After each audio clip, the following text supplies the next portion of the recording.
माँ पर और पिता पर कुछ पंक्तियां आपके बीच निवेदित करता हूं। आप यहाँ जितने लोग बैठे हैं, मुझे नहीं मालूम कि किनकी माँ जीवित हैं और किन्होंने माँ को खो दिया, पर मेरा व्यक्तिगत मत यह है कि जिनकी माँ जीवित हैं, जिनके पिता जीवित हैं, वो दुनिया के सबसे संपन्न लोग हैं, वो दुनिया के सबसे अमीर लोग हैं, वो दुनिया के सबसे धनाढ्य लोग हैं।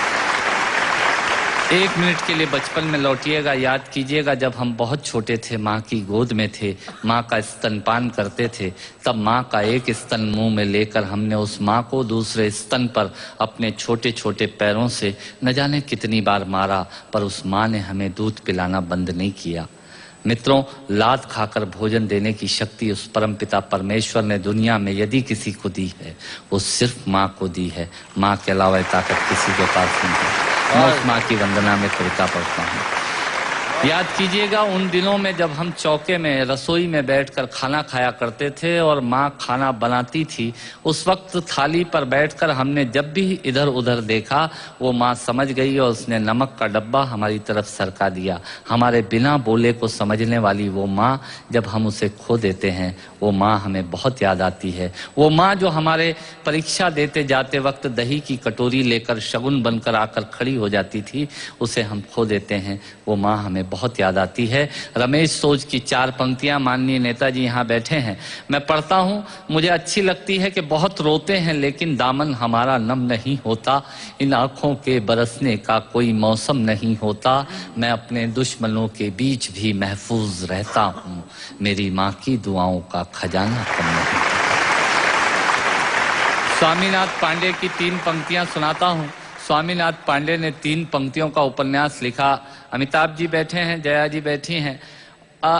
3 पंक्तियों में पूरा उपन्यास लिख दिया उसने। लिखा, एक विधवा माँ थी, उसके 2 बेटे थे। एक बेटा नीचे वाले माले पर रहता था, दूसरा बेटा ऊपर वाले माले पर रहता था। विधवा माँ 15 दिन एक बेटे के यहाँ खाना खाती थी, विधवा माँ 15 दिन दूसरे बेटे के यहाँ खाना खाती थी। पर ये उस विधवा माँ का दुर्भाग्य था कि साल में जो महीने 31 दिनों के होते थे, उस एक दिन उस विधवा माँ को उपवास रखना पड़ता था। 9 महीने पेट में रखने वाली माँ जब एक जवान बेटे को एक दिन भारी लगने लगी, तब इस नालायक हास्य व्यंग के कवि ने कुछ पंक्तियां माँ के लिए लिखी। सुनिएगा, यात्रा कीजिएगा मेरे साथ।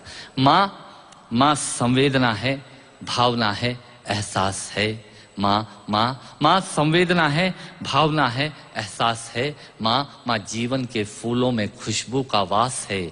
माँ रोते हुए बच्चे का खुशनुमा पलना है। माँ मरुथल में नदी या मीठा सा झरना है। माँ मरुथल में नदी या मीठा सा झरना है। माँ लोरी है, गीत है, प्यारी सी थाप है। माँ पूजा की थाली है, मंत्रों का जाप है। माँ आँखों का सिसकता हुआ किनारा है। माँ गालों पर पप्पी है, ममता की धारा है। माँ झुलसते दिनों में कोयल की बोली है।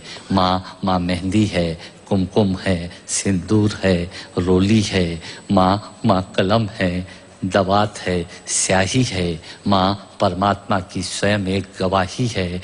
माँ त्याग है, तपस्या है, सेवा है। माँ फूंक से ठंडा किया हुआ कलेवा है। माँ अनुष्ठान है, साधना है, जीवन का हवन है। माँ जिंदगी के मोहल्ले में आत्मा का भवन है। माँ चूड़ी वाले हाथों के मजबूत कंधों का नाम है। माँ काशी है, काबा है और चारों धाम है। माँ चिंता है, याद है, हिचकी है। माँ बच्चे की चोट पर सिसकी है। माँ चूल्हा, धुआं, रोटी और हाथों का छाला है। माँ जिंदगी की कड़वाहट में अमृत का प्याला है। माँ पृथ्वी है, जगत है, धुरी है। माँ बिना इस सृष्टि की कल्पना अधूरी है। तो माँ की ये कथा अनादि है, ये अध्याय नहीं है, और माँ का जीवन में कोई पर्याय नहीं, और माँ का जीवन में कोई पर्याय नहीं है। तो माँ का महत्व दुनिया में कम हो नहीं सकता, और माँ जैसा दुनिया में कुछ हो नहीं सकता। माँ जैसा दुनिया में कुछ हो नहीं सकता। तो मैं कविता की ये पंक्तियाँ माँ के नाम करता हूँ। मैं दुनिया की सब माताओं को प्रणाम करते हैं।